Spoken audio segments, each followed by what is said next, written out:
Hi, this is Martin Shkreli, and this is the third lesson on general chemistry.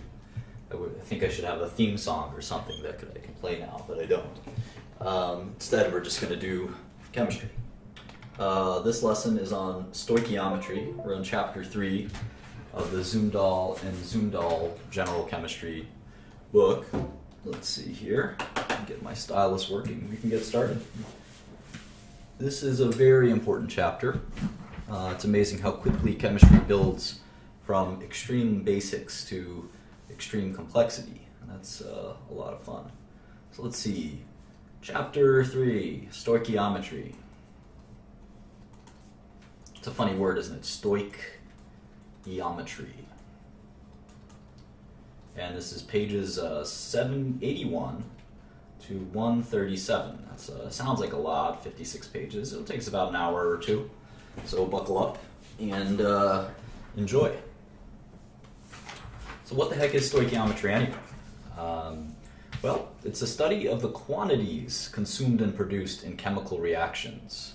So we're learning a little bit about chemicals in chapters 1 and 2, chemical compounds, elements, molecules, things like that. And the spoiler alert is that these molecules react with each other, as we know. And if you don't know, I'm telling you now, that they react together to form new molecules and new chemicals. And the amounts in which they do that is something that we're very interested in chemistry. And we call that stoichiometry. And so we're going to study all about stoichiometry. One of the basic things we're going to learn is section 3.1. We're going to call it counting by weighing. Counting by weighing. And we're on page 82, and this is the Zumdahl. It's Steve and Susan Zumdahl. I think I got that right. Zumdahl and Zumdahl 9th edition chemistry textbook. Encourage you to buy it. It's a great investment. For $100, you can gain an immense amount of knowledge. All right, counting by weighing. The book does this funny jelly bean experiment where they say you work at a jelly bean store, and occasionally you have customers that come in and say, "Well, I want 10 jelly beans." And you poured out 10 jelly beans. Okay. Here's 10 jelly beans, 1, 2, 3, 4, 5, 6, 7, 8, 9, 10. That would be $1. Thank you very much. And then someone comes in and says, they say 50. I want 50 jelly beans. I want to feed me and my friends. And you say, oh God, I have to do this again. 1, 2, 3, and you do it, and it takes you a few minutes. But you weigh out, you count out the 10 jelly beans. Presumably you have gloves or something so that your germs don't get all over it. I don't really believe in germs myself, but you kind of sit there and you do that. You say, all right. Here it is, almost done. All right, I want that for $5. And then someone says, I want 5,000 jelly beans because I'm going to feed a whole party. And you say, all right, there's no way I can count out 5,000 jelly beans. So what do you do? What do you do? Well, it's pretty simple. What you want to do is you want to weigh the jelly beans. You want to weigh 1 jelly bean or 10 jelly beans. And if you weigh them and you determine, let's say, that they're 5 grams each, 5 grams each, and you wanted to do 5,000 jelly beans, it would simply be 25 kilograms. 25 kilograms. 5 grams times 5,000 is 25,000 grams, which is 25 kilograms. So we're going to treat these jelly beans as identical. One jelly bean might be 5.0 grams, one might be 5.1 grams, one might be 4.9 grams. But if we average 10 jelly beans, we get roughly 5.0 grams. So we're going to assume each jelly bean is 5.0 grams. So we call that the average weight. The average weight of a jelly bean is 5 grams, even though there might be one that's 4.8 or 5.15. We're taking the average as 5.0 grams, and we're going to assume all 1,000 jelly beans, all 5,000 jelly beans, are going to be 5 grams each, even though we know there's some natural variation. And that's sort of the concept of this average weight concept. And why do we do this silly jelly bean experiment or example? Well, we're going to go to section 3.2, and we're going to talk about atomic masses, which is a little more serious than jelly beans. This is on page 83. And what are we doing here? Well, one of the things that we have to keep in mind when we look at atomic masses is that the way chemistry works is when we use the 12 carbon. This is the carbon that weighs 12 atomic mass units. It has 6 protons. This is the most common form of carbon. We're going to say that this will always equal 12 atomic mass units. We sometimes call these Daltons. The book never uses this term, but we use this term a lot in organic and medicinal chemistry, so keep that in mind. So all of the other elements in the universe are in a relative mass to carbon. And we say that because there are 12 atomic weights, right, 6 protons, 1, 2, 3, 4, 5, 6, and then 6 neutrons, 1, 2, 3, 4, 5, 6, and these are, I guess, 6 of them are positively charged and 6 of them are neutrally charged. Let's just assume it's like this, I guess. What's going on here? All right, 6, 1, 2, 3, 4, 5, 6. Neutral, I guess I'll do equals. 1, 2, 3, 4, 5, 6. These each weigh 1, right? Neutron weighs 1 and a proton weighs 1. So this will be 12 atomic mass units. 12. And all elements will be relative to the carbon 12.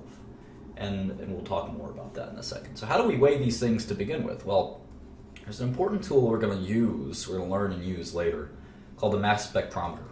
We're going to use this in organic and medicinal chemistry, and we're going to use it so much that I might actually bring you to a mass spectrometer and periscope from there, or live stream from a mass spectrometer, and show you how it works exactly. It'll be a lot of fun to do that. So anyway, a mass spectrometer can weigh samples very, very carefully. We're not going to go into the detail of how a mass spectrometer works, but it is very important. It can be extremely careful at weighing small things like atoms in samples. So one of the things that we do when we look up the atomic weight, so we know that carbon 12, this is the 12 carbon isotope, right? 12. There's also the 13, and there's carbon 14, which we've discussed. These are all carbon isotopes. When we look up the weight on the periodic table, which is on the first page of the textbook, it's the opening flap, the periodic table, we see, of course, we've got our hydrogen, helium, lithium, beryllium, boron, and then I'll blow up the carbon. It says carbon is the 6th element, and the atomic weight is 12.01. What? What does that mean? How could it be 12.01? I thought it was 1 proton. 1 is the weight of a proton, 1 is the weight of a neutron. There's 12 of these guys, 6 of each. That's 12. What's 12.01? Well, just like that we did with the jelly beans, there's actually a mix of different isotopes in naturally occurring carbon. Most of it, that's actually what, 99%. 98.9% of it is carbon 12, but 1.1% of it is carbon 13. Almost none of it is carbon 14, almost none. It's like 0.001 or something. So you need to have the average, the weighted average, and the weighted average ends up being 12.01. So we're actually going to use 12.01 for our average carbon weight in the future. You might find that interesting and annoying, but it's the way it is. There is some carbon 13 in the world, and there's certainly some carbon 14 as well. And so the average weight of carbon is 12.01. So that's interesting. That's the average atomic mass. So that's the way we're going to do it. Remember, there's no carbon that weighs 12.01. It's either 12, 13, or 14, but there's just enough carbon 13 out there that it takes the average up to 12.01. So that's interesting enough. So let's see. Let's go to the next section. And this is going to be one of the most important concepts. So if you don't understand it, please go backwards and watch it over and over again until you do. And we're going to talk about the mole. And no, we're not talking about a furry little critter that looks like this. This is not the mole that we're talking about. These guys are pretty ugly if you ask me. Maybe someone thinks moles are cute, but they look kind of like rats. Kind of disgusting. Look at that one. Oof. Pretty nasty fellow. It's not something I would want to run into. So it looks like you can bite your finger off. Anyway, the mole that we're going to discuss is very different. The mole that we're discussing is actually an amount. It's actually very similar. The best way to think of it is actually it's similar to a dozen. When you're a baker, you deal in dozens. You get orders for food, and you say, how many dozens do you want? And you never say, I want 5. You say, I want, or 6. You say, I want half a dozen. or a quarter of a dozen. And this is practical because that's roughly the amount. A dozen is 12 of something, for anyone who doesn't know. That's a practical amount for a baker. A baker never has to deal. If someone said, I want 50,000 donuts, the baker would say, oh, I don't deal in that kind of amount. If you said, well, I want 1/10 of one donut, the baker says, I don't deal in that amount either. I kind of deal in dozens. I'll sell you half a dozen. I'll sell you half a dozen. I'll sell you a whole dozen. I'll sell you 2 dozen. Right? This is roughly a comfortable amount, 12 of something, for a baker. Well, a mole is 6.02 times 10 to the 23rd power. That is a big, big number. And this is the number that chemists deal with. Because atoms are so small, we need a huge number. We need a huge number to be able to count them out. I want 1 mole of carbon. I want 10 moles of oxygen gas. This is a reasonable amount for us. This is the amount of atoms, or amount of anything. You can have a mole of donuts, but you wouldn't be able to eat them all. There'd be too many. You could have enough donuts for the entire planet. But in atoms, it makes a lot more sense since atoms are so small. So we call this number 6.02 times 10 to the 23rd, which is I think we're going to call this your second tattoo. What was our first tattoo? I forgot. You get this tattoo somewhere in your body. 6.02 times 10 to the 23rd. Does anyone remember what was the first thing that we wanted tattooed? It was a funny... These are the things that you just can't forget in chemistry. I think we had one in lesson 2 that was something that we just always needed to know. So we call this Avogadro's number for what it's worth. Avogadro's number. And it's in tribute to Avogadro, who was a great chemist. Now what did we say we were going to tattoo? What did we say we were going to tattoo? There was something really crucial in chapter 2, I think. And we said it is so important. Maybe it's the law of conservation of mass. I don't remember. It was something. There was something that we said is so important that we need to always keep it in mind. But maybe I'll look back at the last class because that's where I mentioned it. I kind of remember mentioning it. Maybe it was from lesson 1. I don't really remember. It might have been lesson 1. Anyway, enough of that. Let's go back to stoichiometry. So this is Avogadro's number, 6.02 times 10 to the 23rd. I want you to get this right every time. I don't want you to say 6.1 times 10 to the 23rd or 6.02 times 10 to the 22nd. I see that quite often. That is also not right. Because it's so important that, of course, I remember it, but I want you all to remember it. So I certainly am going to flip through chapter 1 as well. What is it? I don't think I remember. Well, anyway, certainly either your first or second tattoo is 6.02 times 10 to the 23rd. And I want you to remember that no matter what. Okay? So that's what a mole is. So one of the things that's important about the mole, why did we pick this number? And life is all about standards. And you're going to see in organic chemistry, especially in medicinal chemistry, that we use standards a lot to validate the rest of our work. And so one of the things that is important about a mole is that 6.02 times 10 to the 23rd atoms of pure carbon-12 weighs exactly 12 grams. And why is this important? Because it actually gives us a unit factor. 12 grams is a reasonable weight. You could hold 12 grams in your hand. You couldn't hold 6.02 times 10 to the 23rd of very much, unless it was an atom-sized thing. You couldn't hold that many baseballs, or you couldn't hold probably more than 6.02 times 10 to the 3rd baseballs. It's 6,000 baseballs. So 6 times 10 to the 23rd power is an enormous, enormous, enormous number. That's 23 more zeros. 23 more zeros. So that's a huge amount. So let's focus in on this, everyone.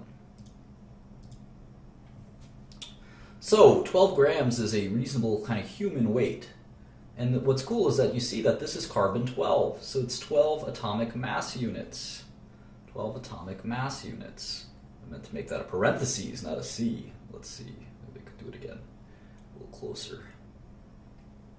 So we've kind of equated a mass unit to a gram using this atom number. So let's actually do this conversion. And we'll kind of tell you something really kind of special here, that if you have 6.022 times 10 to the 23rd atoms, remember there's 12 mass units in one atom of carbon.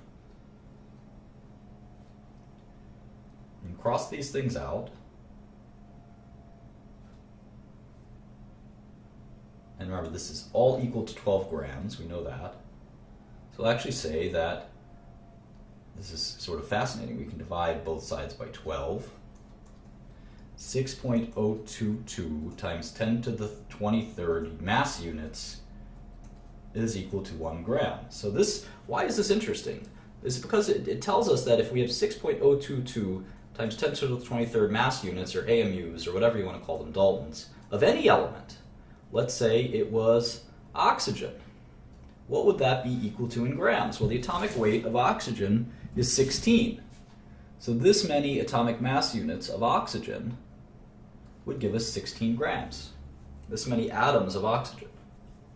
So we know that this many of an atomic mass unit is 1 gram per 6.022 times 10 to the 23rd amount, or atomic mass units. So very interesting that we can get the grams very easily. So let's do an example on page 87 here. And this will be our first kind of practical, very cool example. And if I'm going too fast, I'm going to go very slowly from this one, because it'll really, really sink in an important concept of chemistry. All right? So they are talking about an element called americium, which is a very rare element. In fact, it doesn't even occur naturally. You have to make it in a particle accelerator. So this is like a man-made element, and we're going to see a few of these when we talk about nuclear chemistry. And it's not particularly relevant to our study, and especially since we're trying to aim for medicinal chemistry. But the americium is a man-made element, like I said, in a particle accelerator. It doesn't last very long, but let's assume that it behaves like a normal element. I don't like this one as an example, to be honest with you, but it is what it is. Page 87. And they're telling us that we can make it in very small amounts. So we want to know is, what is the mass? What is the mass in grams of 6 atoms? 6 tiny little microscopic, not even microscopic, infinitesimally small atoms of americium. Well, the first thing I would do is look up americium, which is the symbol AM. Look it up on the periodic table. There it is. It looks like it weighs 243. 243 atomic mass units. 243 units. So 6 of these guys, so let's see, 6 atoms. And we remember we want to be able to cross these things off. So the atoms is going to have to be below. It's going to have to be below the line. In other words, the denominator. I'm going to say that it's 243 units per each atom, right? Each of those 6 atoms. So atoms cross out, and we're left with 1,460 so times 10 to the 3rd units, or 1,460 units. So 1.46 times 10 to the 3rd. 10 to the 3rd is 1,000, right? So that makes sense. So now what? Well, we know that a mole of these units is equal to 1 gram. So this many units we'll have to convert. So let's do it real small over here. So we have 1.46 times 10 to the 3rd units. And we want, so to cancel this out, we want units on the bottom, right? We want units on the bottom. So 1 gram is equal to 6.022 times 10 to the 23rd units. So we can actually cancel the units out. And if we multiply this by 1, it just pops it in over here, right? So we have 1.46 times 10 to the third divided by 6.022 times 10 to the 23rd grams. And if you know your algebra and pre-calculus and basic math, you know that you have to subtract these exponents. So the answer is going to be something like 10 to the negative 19th, right? 10 to the negative 19th, or if you subtract them a little more accurately, be 10 to the, what's 23 minus 3 is 10 to the 20th or 21st or 19th, depending on the coefficients. And so the answer, if you calculate it out on like a TI calculator or something like that, is exactly 2.42 times 10 to the negative 21st. And this is a really small weight. 1 gram is a small weight, let alone 10 to the negative 22nd grams. So this is a weight that is so small, and it makes sense because it's 6 atoms, right? It's only 6 atoms of something. 6 atoms is a very small weight. We know that it takes a mole of atoms to even get into the gram territory, so it makes sense. All right, I hope you learned something on that. We're going to do a bunch of examples in this chapter, so buckle up and get a scratch pad to learn all these examples. We're on page 88. We're going to do some more examples. Right, they're talking to us about something called aluminum. We all know what aluminum is. So what they want us to do is, what is the number of moles? Number of moles of atoms and the number of atoms in 10 grams of aluminum. Well, the first thing that I would do is I go to the periodic table. Why would I do that? Well, it tells me that the atomic weight of aluminum is 26.98. And I immediately know, because of the mole standard, I know that 1 mole of aluminum weighs how much? 1 mole of aluminum weighs what? How many grams? 26.98 grams. And this already is going to give me enough ammo to solve this problem. Because they're asking me, well, you have 10 grams, right? You have 10 grams of aluminum. Well, I know that 1 mole is 27 grams. So I have 10 divided by 26.98 moles of aluminum. And if I divide that out, it's something like, let's see here, it's something like 0.371 moles of aluminum. Now let's do this again with dimensional analysis, because I think this is wise. We have 10 grams of aluminum, and we have to multiply by some equality. We're going to put the grams on the bottom. Well, we know that 26.98 grams is equal to 1 mole of aluminum. So this is grams per aluminum. We can cancel out grams per aluminum. So if you multiply 10 times 1, it actually becomes 10. And then the moles end up going over here. So this is the same thing as we just did before, except it's a little more sort of structured to do it with dimensional analysis. And I'd recommend you do it with the dimensional analysis technique, not do it in your head, because you will screw it up if you do it in your head. Eventually, with these very big equations, it's better to do them with dimensional analysis. So how do we figure out how many atoms there are? They're asking us how many moles of atoms, and we got that. It's about 0.3 moles, 0.371 moles. Now, how many atoms in general? Again, we have to use dimensional analysis, and this is where keeping these big numbers in your head is pretty difficult. So we actually do it much easier with dimensional analysis. So we have 0.371 moles of aluminum, so we want to be able to cancel out moles of aluminum. So let's put, 1 mole of aluminum down here.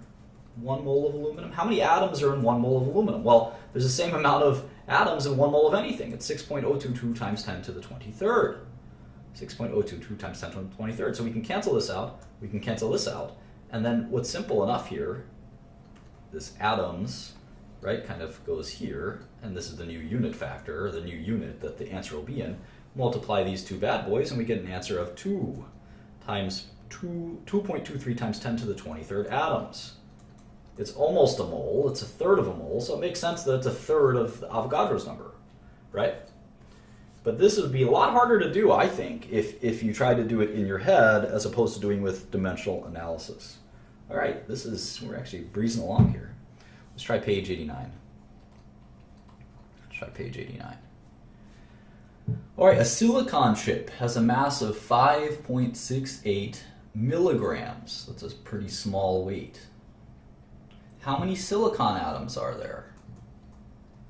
Okay, well again, we're going to need the molecular weight of silicon, or the atomic weight of silicon. It's 28.09, which tells us that 1 mole of silicon is equal to 28.09 grams. And we have 5 milligrams. That's 1,000th of a gram. So we really have, maybe less than 1,000th of a mole. We would need 28 milligrams, right, to have 1,000th of a mole. So we have even less than 1,000th of a mole. So we need to calculate. How many atoms there are. Okay, well, we know how many milligrams we have, so that's always going to be our starting point. The given. The given is milligrams of silicon. Okay? Now what should we do next? We want to convert this to grams of silicon. So we need milligrams of silicon on the bottom. 1,000 milligrams of silicon is equal to what? 1 gram of silicon. So these guys cancel out. And you're left with, this guy kind of goes to the side over here, and you're left with 5.68 divided by 1,000 grams of silicon.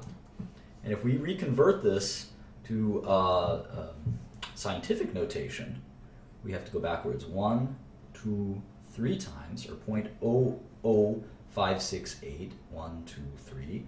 And then if we do that 1, 2, 3, it's 5.68 times 10 to the negative third. So we have 5.68 times 10 to the negative third grams of silicon. And now we have to convert this guy into atoms. Well, how do we do that? Again, we need on the bottom grams of silicon. So 1 gram of silicon, or was it 28.09 grams of silicon? 28.09 grams of silicon is 1 mole of silicon. So again, we can cancel out grams of silicon. But what we're left with, and the moles will sort of come and become the new only surviving unit, so it's going to be the unit we're representing here, and it's 5.68 times 10 to the negative third divided by 28.09. This is how many moles we've got of silicon. If we do the math here, this is going to go up to 10 to the negative fourth, right? Because we're dividing by this number, so you hammer it out in your calculator. And I guess we can get a TI calculator here.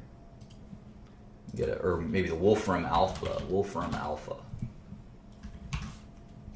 5.68 times 10 to the negative third times divided by 28.09.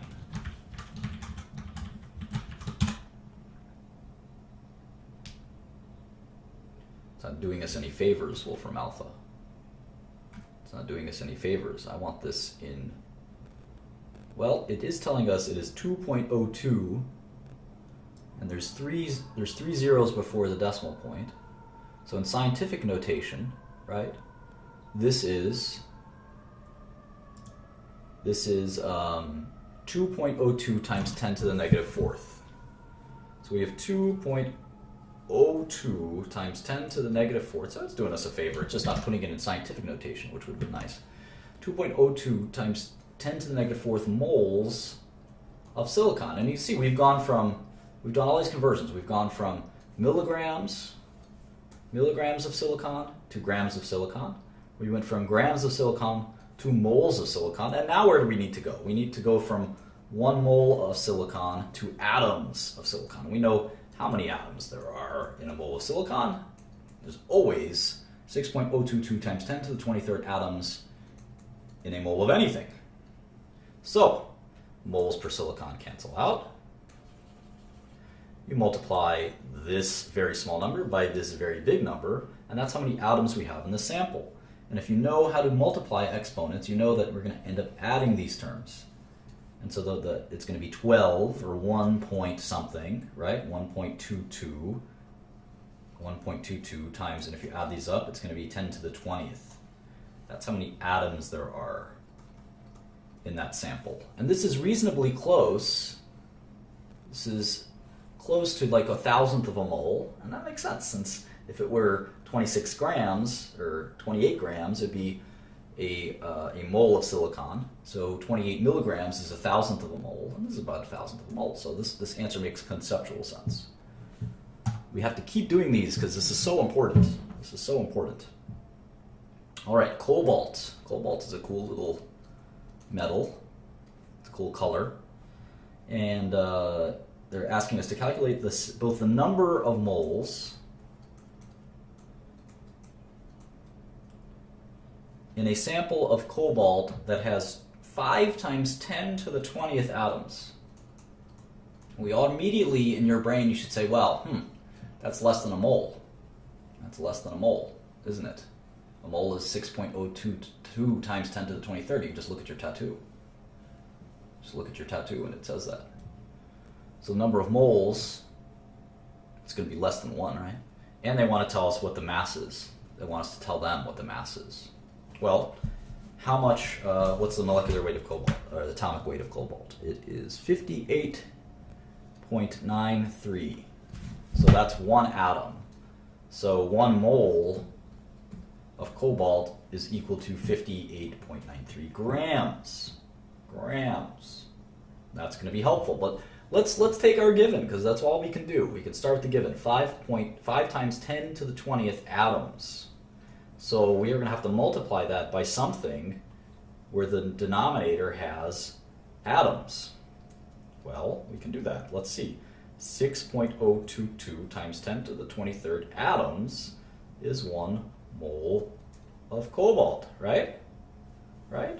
So if we can cancel out atoms, this sort of mole of cobalt is the new surviving unit.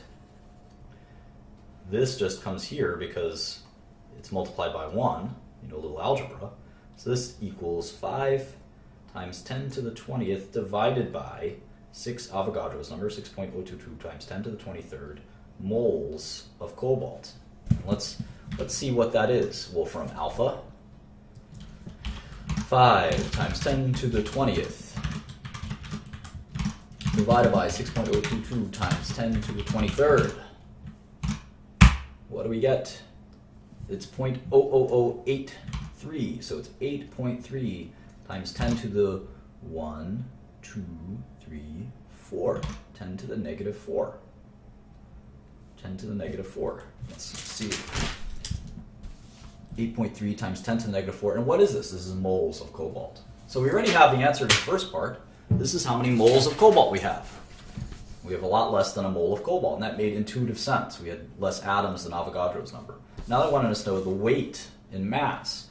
Now what we'll do is we'll say, well, we have to convert moles of cobalt, so I'm going to need moles of cobalt on the bottom here, right? And I'm going to need mass on the top. Well, 1 mole of cobalt is equal to 58.93 grams. So we're going to cancel moles of cobalt. We're going to multiply these two numbers. All over 1 means that we don't have to look at the 1. So it's going to be this many grams. This times this.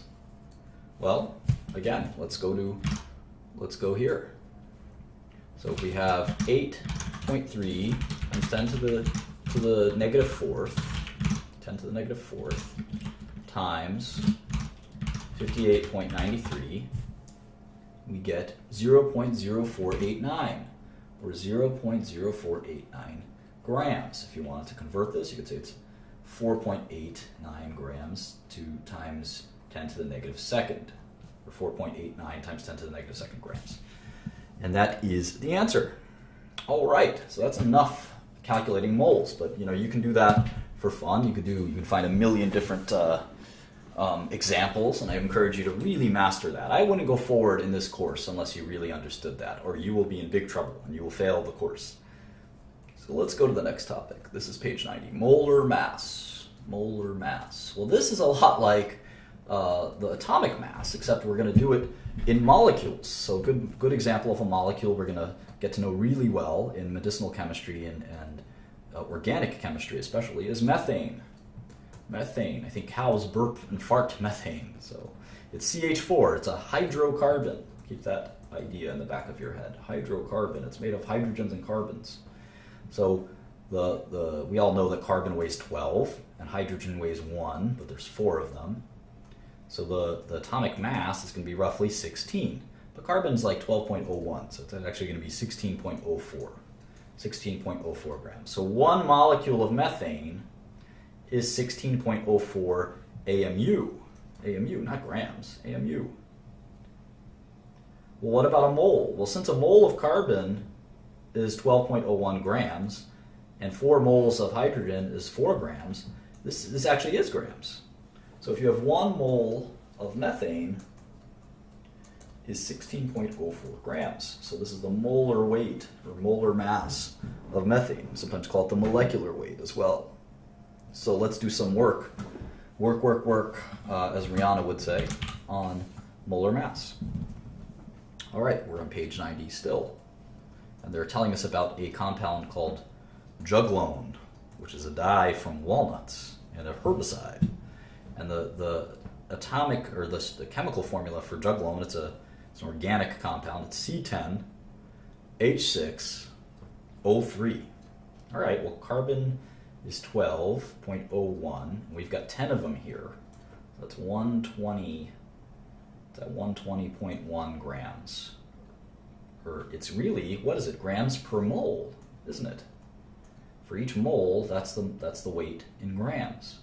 All right, what about hydrogen? Hydrogen is just 1 times 6 is 6 grams per mole. How about oxygen? Oxygen is 16. What's 16 times 3? I'm not very good at math. It's 48, right?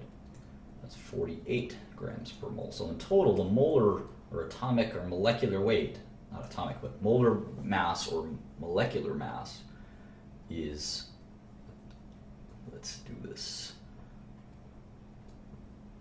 174.1 grams per mole. I guess I could have just looked at the book. And they're asking us, what is the molar mass of juglone? Well, we got that. That was easy. Now they're asking us, they have a sample of 1.56 times 10 to the negative second grams of pure juglone. How many moles? How many moles is that? Well, this should be easy peasy. And again, dimensional analysis gives us the answer because we know our given. We can't really avoid the given. We just have to convert it. This is grams of C10H, C10H6O3. C10H6O3. And we have to multiply by something. Well, the bottom has to be grams of C10H6O3, or otherwise we can't cancel it out. But we know that 1 mole is equal to 174. 1 mole of this stuff. Let's put it over here. 1 mole of C10H6O3 is equal to 174.1 grams of C10H6O3. So we're going to cancel out the like term. We can cancel out the 1, and this guy will come up over here. And what is that? 1.56 times 10 to the negative second divided by 174.1. And this is how many moles, there is. So we're basically done. We just need to get the calculator out. 1.56 times 10 to the negative second divided by 174.1. We get the answer, 0.000089. This is 8.9 times 10 to the 1, 2, 3, 4, 5, 10 to the negative fifth moles. That's how many moles we've got. Does the book think I'm right? Of course, because dimensional analysis will never steer you wrong, even on these complicated questions. Even on these complicated questions. So this is really an awesome way to do things. All right, what's next? What's next? Calcium carbonate. This is the stuff that's in chalk. Calcium carbonate is a very important little molecule, so you gotta know calcium carbonate, CaCO3. CaCO3. Calcium carbonate. We need the molar mass. That's the first thing they want to know. What's the molar mass? The second thing they want to know, we have a sample of 4.86 moles of calcium carbonate. What is the mass?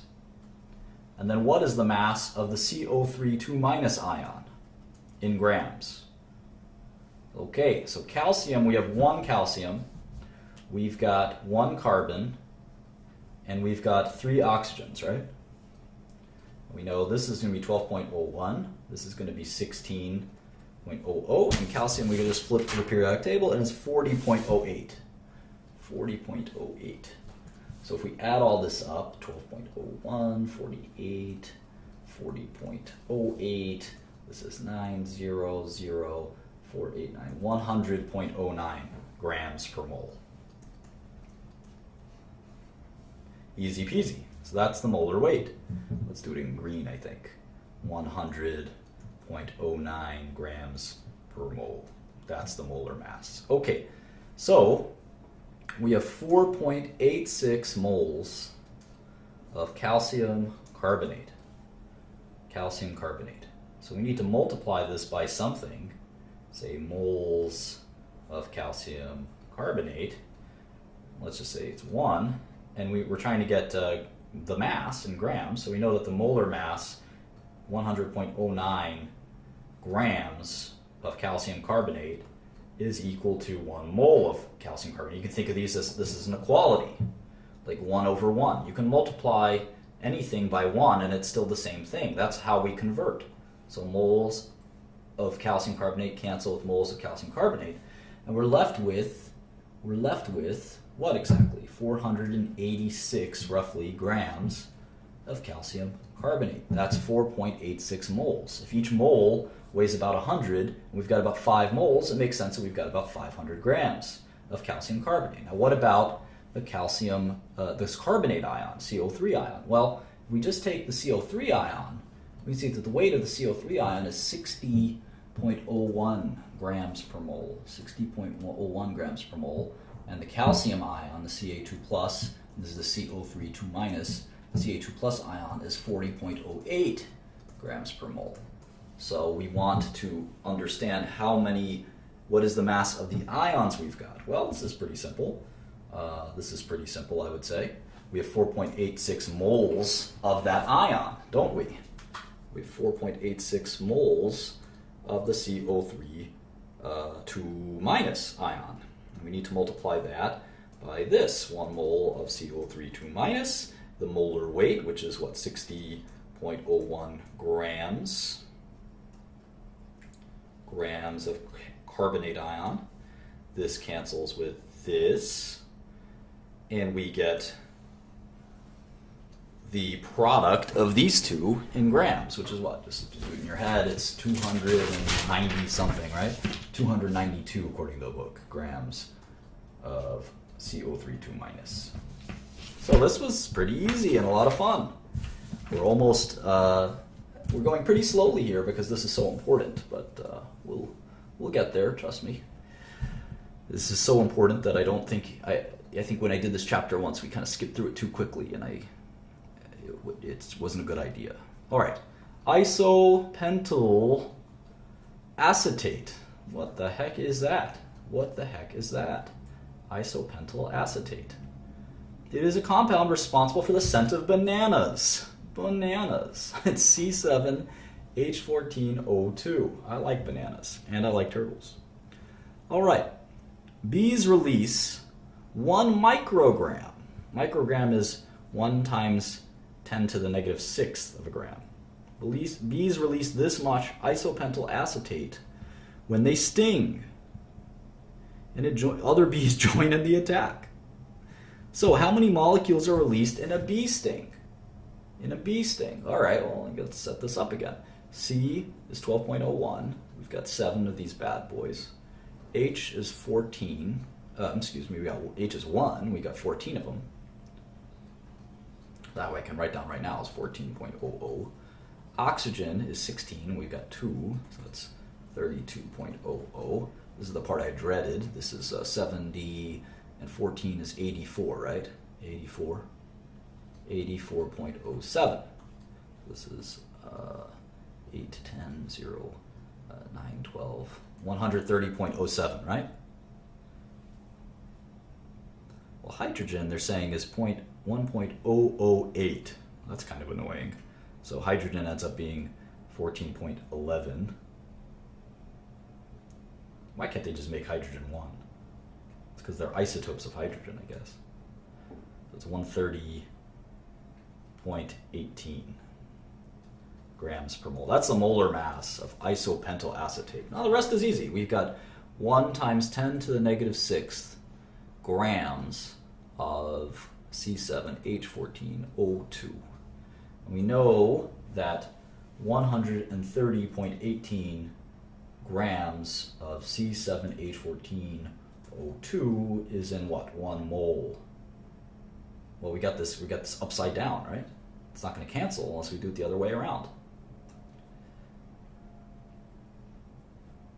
Where is it? Let's see. Let's slow down. We're going too fast. Blazing speed here. Let's start over. Let's get our head clear. This is the given. We've got 1 microgram of this stuff. And we need this grams of this stuff to be on the bottom, C7H14O2. And we need 130.18 grams of this stuff to equal 1 mole, right? 1 mole of this stuff. Sometimes you go too fast, you can confuse yourself, right? So, of course, these cancel out. This guy just hops over here, so I can literally just put it in. And this is how many moles that the bees release when they sting. 1 times 10 to the negative 6 divided by 130. Now, if you divide a negative number by a much bigger negative number, we're going to get a more negative number. And the answer here is 8 times 10 to the negative 9th moles. Do that in Wolfram alpha if you'd like to double check, of C7H14O2. So what is the question they had? They want to know how many molecules are present in a bee sting and how many atoms of carbon. How many molecules in a bee sting? How many molecules in a bee sting? And how many atoms of carbon? That's kind of an annoying question. How many atoms of carbon? All right. Well, we have the number of moles in a bee sting. So we're going to have 8.10 to the negative moles of C7H14O2. So now we need moles, 1 mole in the bottom, C7H14O2. And of course we have 6.022 times 10 to the 23rd molecules in 1 mole of this stuff. So if we cancel out the moles on the bottom, and you can get rid of the 1 as well, that's not going to do you any good. You multiply a very small number by a very large number, you end up adding the exponents. So it's going to be 4.8 times 10 to the, let's see what the book says, 4.8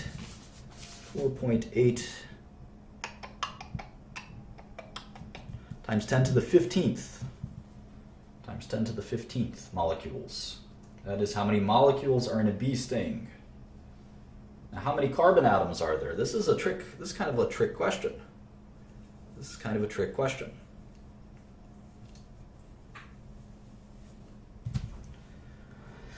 This is how many molecules, how many atoms of carbon? Well, we know that there's 4.8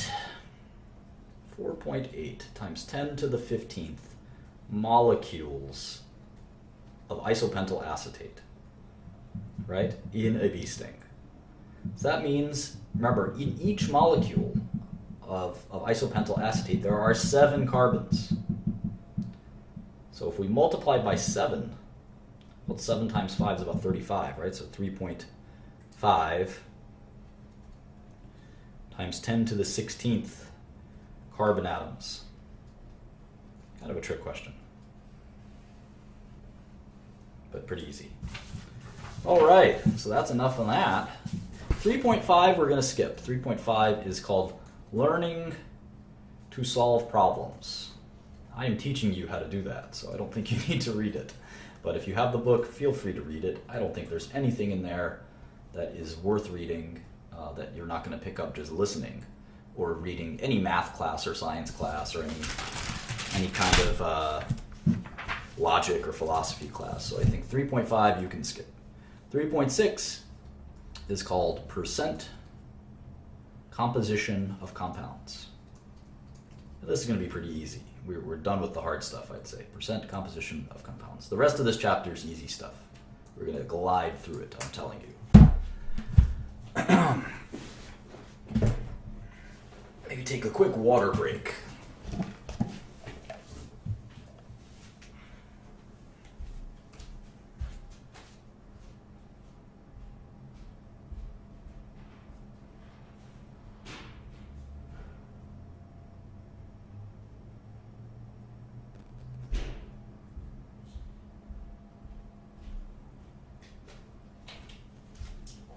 All right, we're back.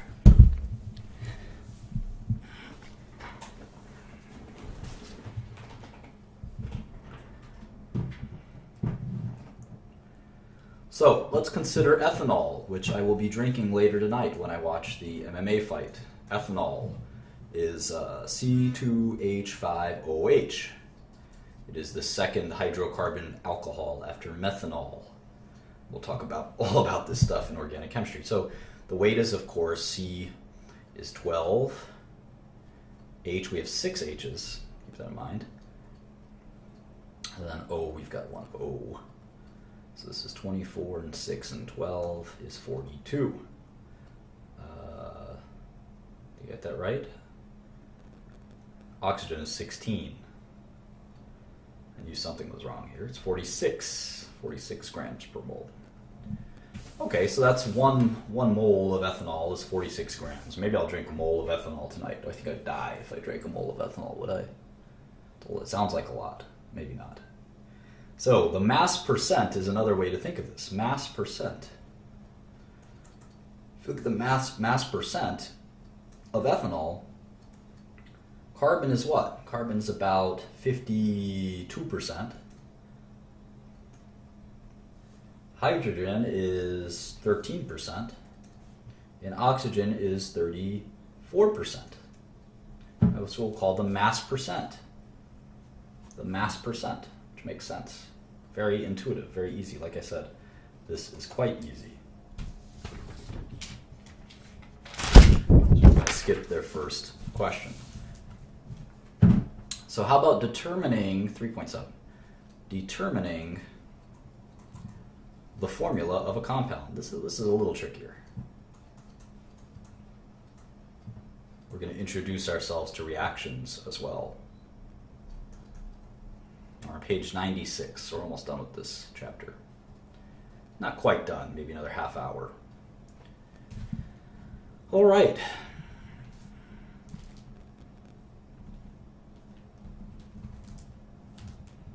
Suppose we had a mad scientist named Akil, and he made a substance that's composed of carbon, hydrogen, and nitrogen. There's 3 elements. Mad scientist Akil. And when 0.1156 grams of this compound is reacted with oxygen, 0.1638 grams of carbon dioxide and 0.1676 grams of water are collected. Assuming that all the carbon in this compound is converted to carbon dioxide, we can determine the mass of the carbon originally present in the 0.1156 gram sample of the unknown compound. Sure, that's pretty easy. Carbon dioxide is CO2, so there's C and O. There's 1 C, 2 O's. C weighs 12, O weighs 16. So carbon dioxide is 12 plus 32, or 44 grams per mole, right? We have this much carbon dioxide. So 0.1638, and they're telling us that all of the carbon in our mysterious unknown compound was converted, was moved into this carbon dioxide. All right, so we have 0.638 grams of carbon dioxide. And so we can tell, what are we trying to tell? Well, we can tell how many moles of carbon dioxide we had, right? And we know the mass percent, carbon, is 12 out of 44. Carbon is 12 out of 44 in carbon dioxide. So the mass percentage is what? 38.67%. Is that right? 12 divided by 44? 12 divided by 44 is 27%. Hold on a second. So we can take the weight of the carbon dioxide and multiply it by that, right? 27.27%. 1638, and we get 0.0447. 0.0447 grams of this sample of carbon dioxide is actually carbon. And so if we divide this over the sample weight, 0.638 grams of this, well, we can divide it over the original sample. We know how much it is over carbon dioxide, but how about the mystery sample? Mystery sample. We can see by the weight of carbon in the mystery sample is 38%. That's where that 38% came from.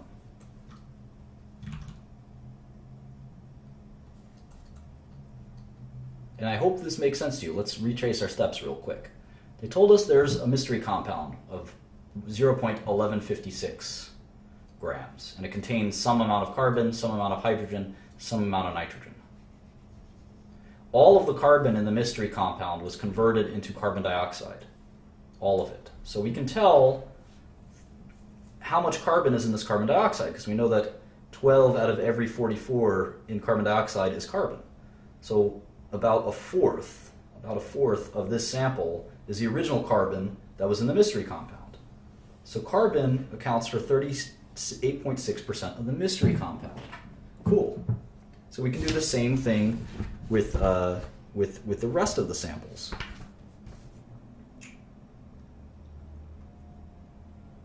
All of the hydrogen in the mystery compound was converted into the water. Interesting. Well, water is 18, right? 2 hydrogens, 1 oxygen, which is 16. So water hydrogen is 2 divided by 18 parts of water. 2 divided by 18. Hydrogen is 1/9 of water. And how much water do we have? We have 0.1676 grams of water. We multiply that by 2 over 18. We get 0.0186 grams.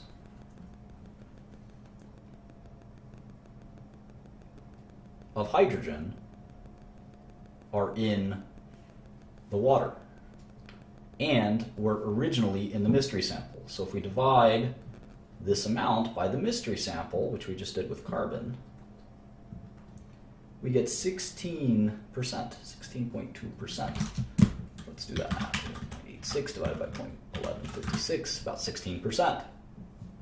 So we know that if the original compound had just carbon, hydrogen, nitrogen, and it's this much carbon and this much hydrogen, the rest has to be nitrogen. So that's pretty easy. 16.2 plus 38.6 minus 100 is 45.2. 45.2% nitrogen.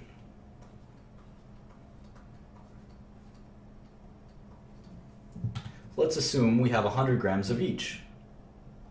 45.2 grams of nitrogen, 38.6 grams of carbon, and 16.2 grams of hydrogen. Well, then we have to do the molar conversion, the molar weight. Each one is different, right?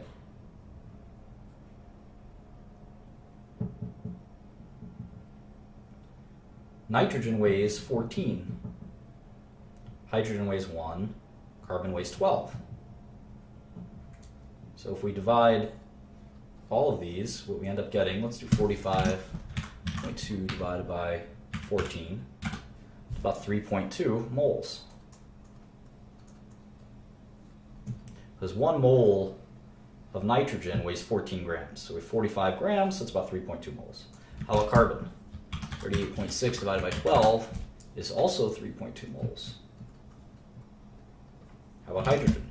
16.2 divided by 1 is 16 moles. We have 16 moles. This is interesting. We have 16,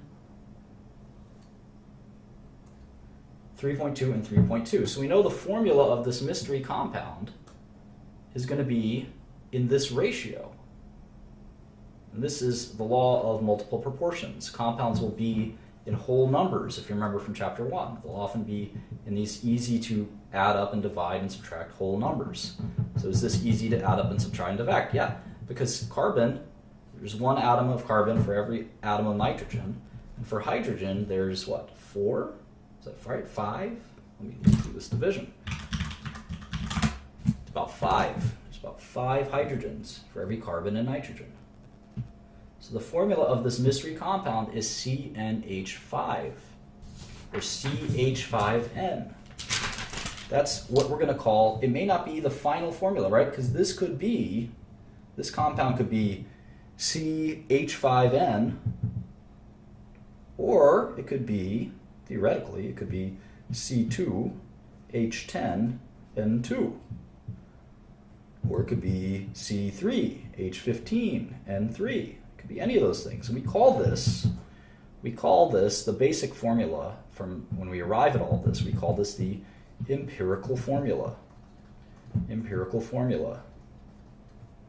CH5N. We should really write it the other way. CH5N.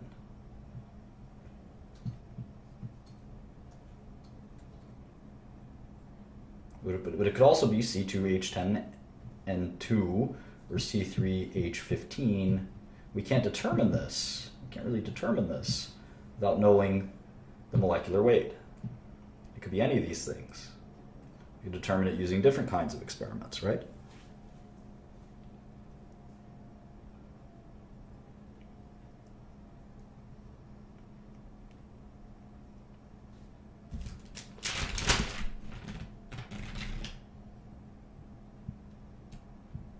Let's do one kind of advanced problem.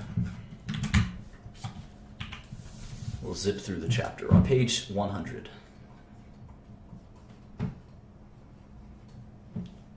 They say we have a white powder.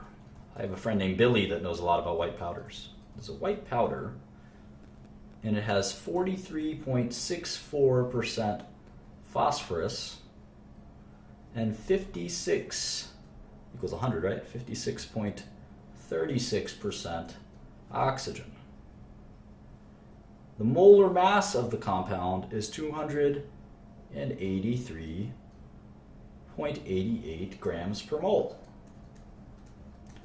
What is the empirical formula? And what is the molecular formula?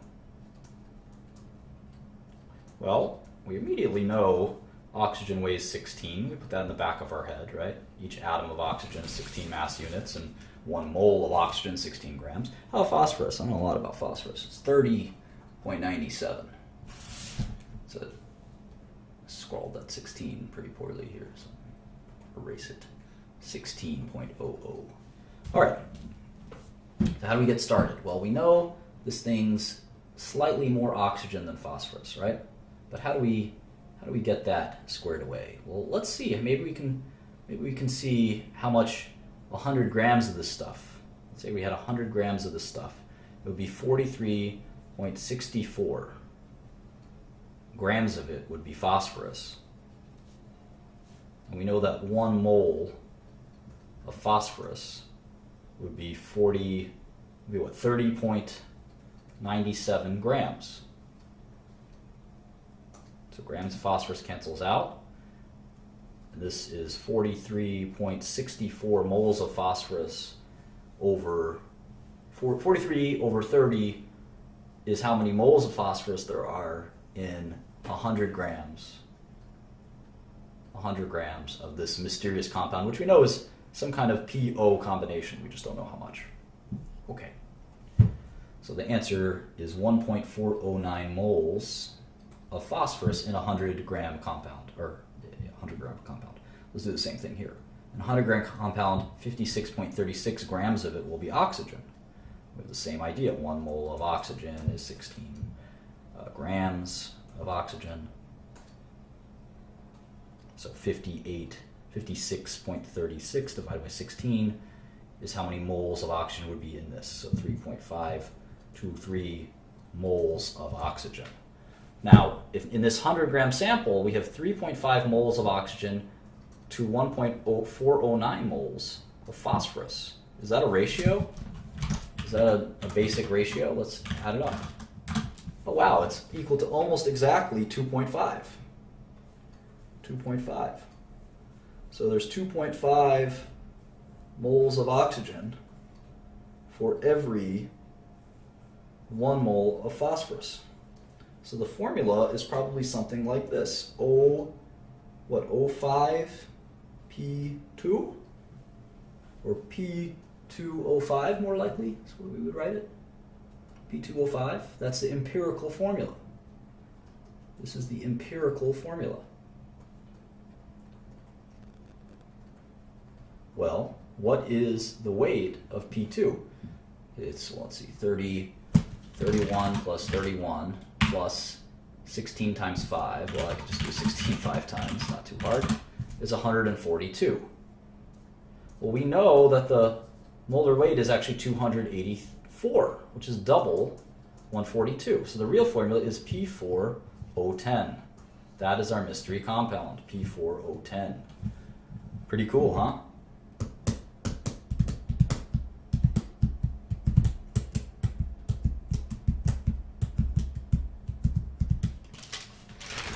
That was fun. All right, let's skip ahead to 3.8. And we're going to introduce ourselves to chemical reactions, which we'll be doing for the rest of the class, chemical equations. All right. When we do a chemical change,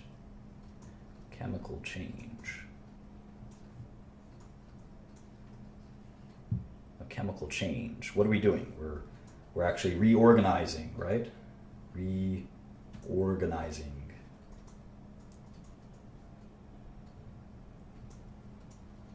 We're reorganizing atoms. Good example is that good old methane that we talked about. We take methane and we burn it with oxygen. And we're going to get carbon dioxide and water. This is a chemical reaction. It's a chemical change. This is a chemical equation. This is a chemical equation. We're going to see a lot of these. And these guys here, the starting materials, we're actually going to have a name for these. We're going to call them reactants. Reactants.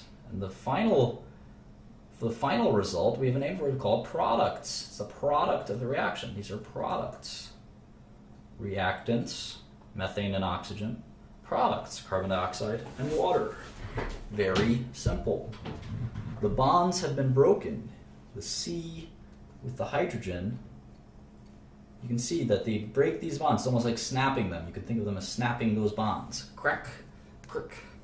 And these O2 bonds, this bond that holds O together, they break that bond too. And then they rearrange them to form the carbon dioxide and the water bond. Pretty crazy, huh? So it's like Legos. They kind of crack the bonds open and rearrange them. So remember our first law of conservation of mass. There has to be the same number on both sides of the atom, both sides of the equation, same number of mass, law of conservation of mass. So we have to balance this equation. There's one carbon on this side, there's one carbon on this side. Well, there's 4 hydrogens here, and there's only 2 hydrogens here, and we know we can't just create mass out of thin air. So CH4 plus O2 yields CO2 plus H2O. So we have to balance this ourselves. Well, there's plenty, we can assume there's plenty of these molecules lying around. It's not like we have a limitation, so we can balance this equation. So if we need 2 H2Os, And now we have to add it up. How about left side, right side? Let's just do it like this. Well, let's see, carbon. We've got, well, 1 on the left side. We've got 1 on the right side. How about hydrogen? We've got 4 on the left side. We've got 4 on the right side. How about oxygen? Well, we got 2 on the left side and 3 on the right side. So the oxygen is in balance, so we need to rebalance this one more time. How do we do that? How do we do that? All right, what if we made 2 oxygens here? 2 oxygens here. We actually have 4 over here, so 2 here and 2 here, right? 2 H2Os means 2 O's, and 1 carbon dioxide is 4. So we have 4 on the right side, actually. 4 on the right side. So we just add 2 oxygens. We'll have 4 on both. And this is the balanced equation. 1 molecule of methane plus 2 molecules of oxygen gas gives us 1 molecule of carbon dioxide and 2 molecules of water. Very easy peasy. So we also do this kind of neat physical state description in chemical equations, where if you have a solid, we're just going to abbreviate it with an apostrophe, parentheses with an S. Same thing with liquid, same thing with gas. And then we have this little thing called AQ, which is something that's dissolved in water, an aqueous solution. So keep that in mind when we do these. So here's an example. Here's hydrochloric acid, which is almost always going to be an aqueous solution. It could be a gas, I guess. And we're going to add it to this sodium bicarbonate, I guess.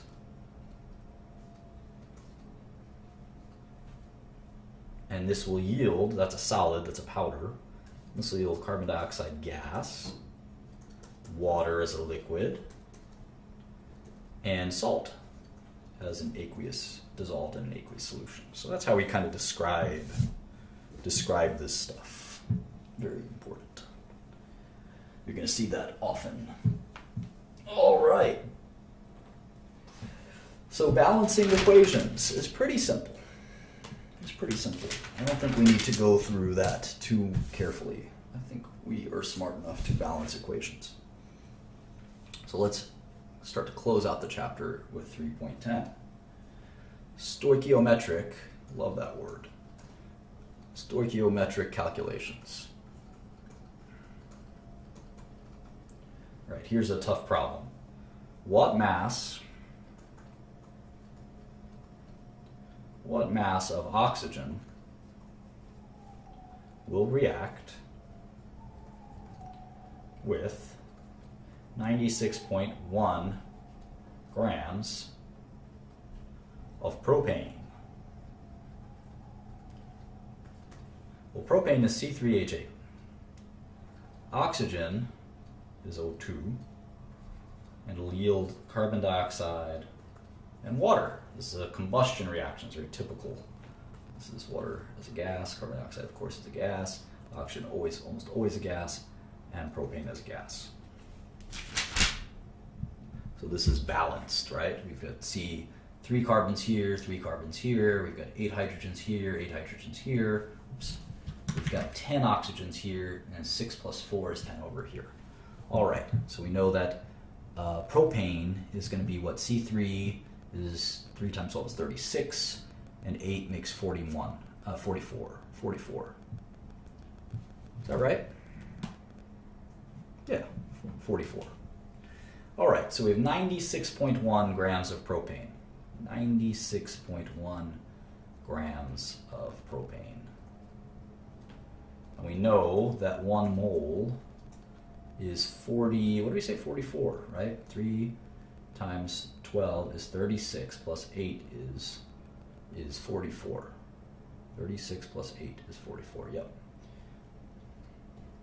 Propane. Cancel this out, oops. Grams per propane, grams per propane. Mole here, 96.1 grams, 96.1 divided by 44 moles of propane is how many moles of propane we have. It's a little over 2, right? It's going to be 2.18 moles of propane. All right, now we need to figure out what is the mass of oxygen. What is the mass of oxygen that'll react with that? Well, we know it takes 5 moles of oxygen to react with 1 mole of propane. We know how many moles of propane we have. So we can multiply this. 2.18 moles of propane. And of course I set this up so that they could cancel. And we'll know that the moles of oxygen will be 10. It's 10 odd moles of oxygen.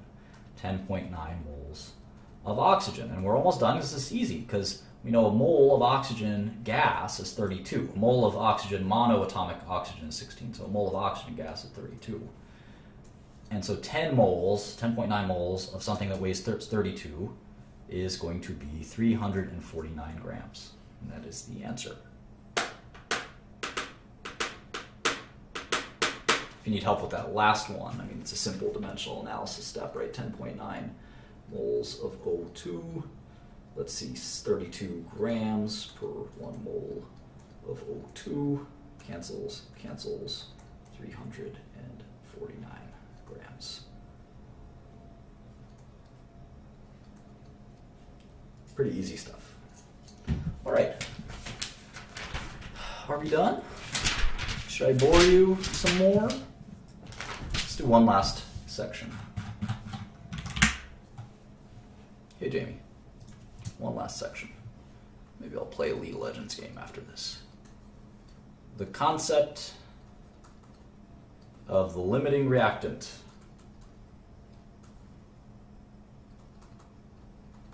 All right.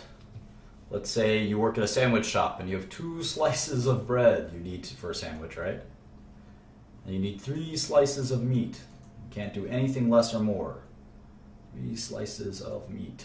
I don't know why it's exactly 3, but that's the best recipe. And then 1 slice of cheese gives you a sandwich. Sandwich, I would spell sandwich wrong. And let's say you had in your inventory 8 bread, 9 meat, and 5 cheese. Which is the limiting reactant? Which limits you from being able to make sandwiches? How much do you, what do you have the least of? Well, you have enough for 4. You have enough of bread for 4 sandwiches. You have enough meat for 3 sandwiches. You have enough cheese for 5 sandwiches. So definitely the meat. You need more meat. Meat is the limiting reactant. Well, let's say you had a reaction of nitrogen gas and hydrogen gas to form ammonia. A lovely little reaction.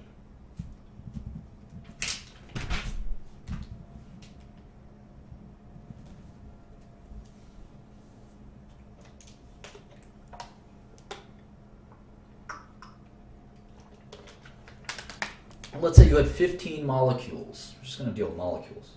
15 molecules of hydrogen and 5 molecules of nitrogen.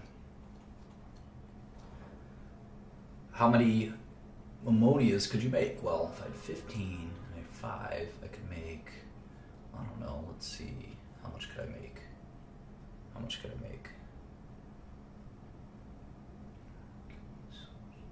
Does anyone know? It's 1 to 3.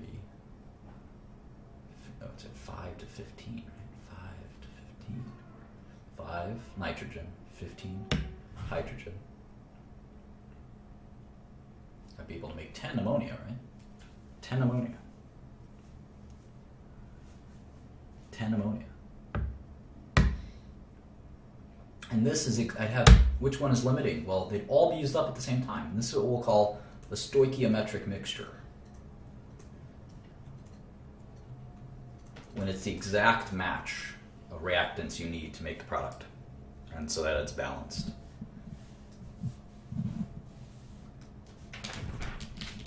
So we're going to do some problems, and we'll do one. I guess we'll do one problem to end the chapter. It'll be a doozy. Almost done. And I'm on page 119.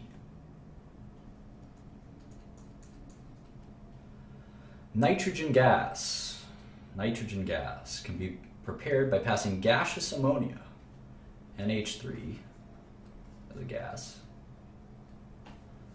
over something called copper oxide. Copper 2 oxide, I guess. Copper 2 oxide. At high temperatures.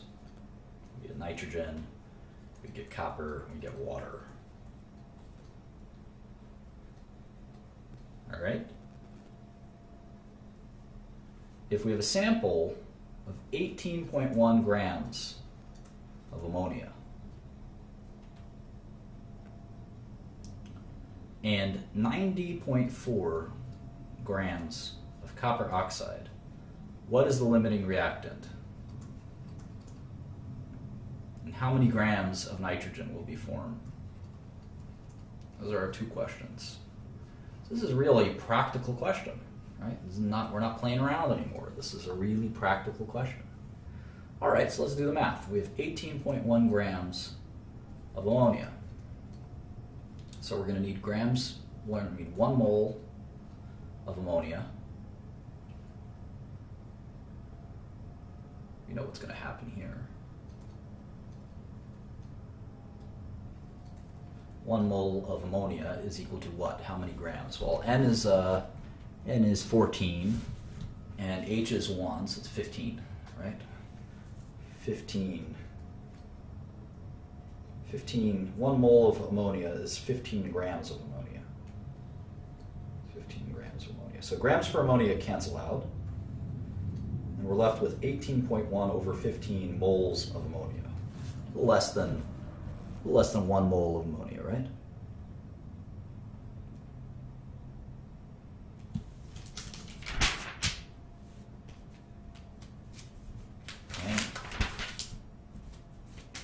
Wrong page here. Yeah, it's 1.06. I don't want to do the calculation myself. 1.06 moles of ammonia. All right, let's do the same thing with the copper oxide. We have 90.4 grams of copper 2 oxide. And how many grams of copper 2 oxide is in 1 mole of copper 2 oxide? And that's just going to be 16 plus the weight of copper, and copper is 63. Copper is 63, so 63 plus 16 is 79.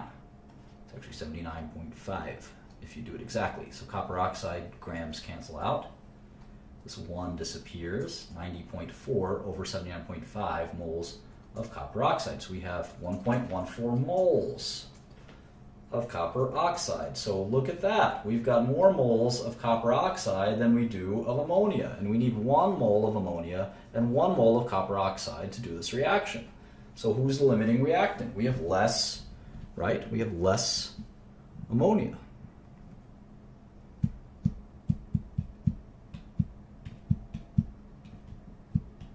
Oh, well, we haven't balanced this equation. Well, hold on. We assumed that it was 1 to 1. But hold on, maybe it's not 1 to 1. Let's make sure our equations are balanced. That's a good thing to do, right? Well, we have 1 n on the left and 2 n's on the right. Uh-oh. So we need to have 2 here. All right, now we have 2 n's and 2 n's, but what about h's? We've got 6 h's here and only 2 h's here, so we need 3 waters. All right. So let's see. Do we still balance with the nitrogens? Yeah, 2 and 2.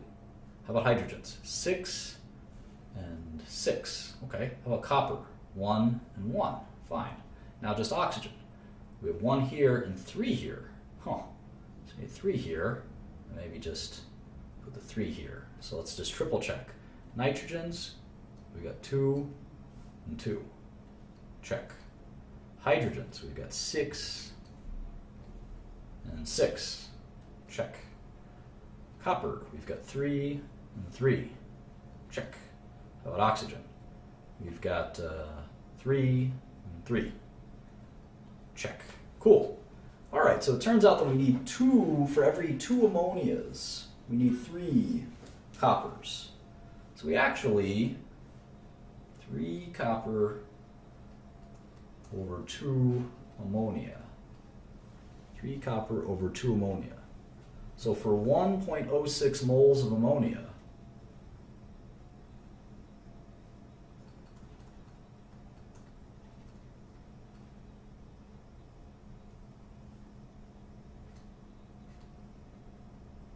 we need 1.59 moles of copper oxide.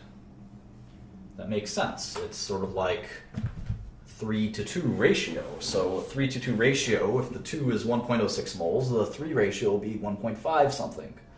So we need 1.59 moles of copper oxide. And we don't have that many moles of copper oxide. We have too much ammonium and not enough copper oxide. So the limiting reactant is actually copper oxide. So all of this copper oxide will be converted. And we'll have extra ammonia left over. Let's rewrite this equation. 2NH3 plus 3CuO. And let me just write the amounts on the top. We have 1.59 moles of this stuff and 1.14 moles of that stuff. And the reaction, we got the other way around. We have 1.06 moles. We have 1.06 moles of ammonia and 1.14 moles of copper oxide. And this yields 1 molecule of N2, which is what we're worried about. And what did they ask us? What is the limiting reactant? Well, we know it's the copper oxide. Now, how much N2 are we going to end up making? Well, it's interesting. We can actually, I don't know how many calculations we actually need to do here. It's kind of interesting, right? We know that we're going to make, for every 2 moles of this stuff, for every 3 moles of this stuff, we make 1 mole of this stuff. And this is the limiting reactant. So we're going to divide 1.14 moles divided by 3. And so we basically know we're going to make 0.38 moles of nitrogen gas. This is the limiting reactant. So all 1.14 moles of copper oxide will be used. And for 3 moles of copper oxide, we're going to need 2 moles of ammonia. We got plenty of that. And it'll create 1 mole of nitrogen. All right.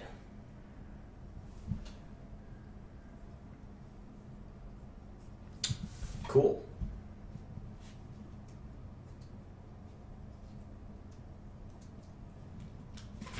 So we are done with this chapter.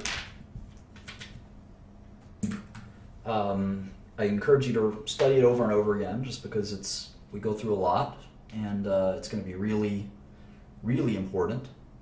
Copper oxide is definitely the limiting reactant, not ammonia. Remember the molar ratio here, and that'll tell you something, I guess. And we'll see you next time on Chapter 4, where we're going to go through, give you a quick preview, we're going to go through more reactions and solution stoichiometry. That's Chapter 4. We'll probably do that some point tomorrow. So thank you so much. Have a great day.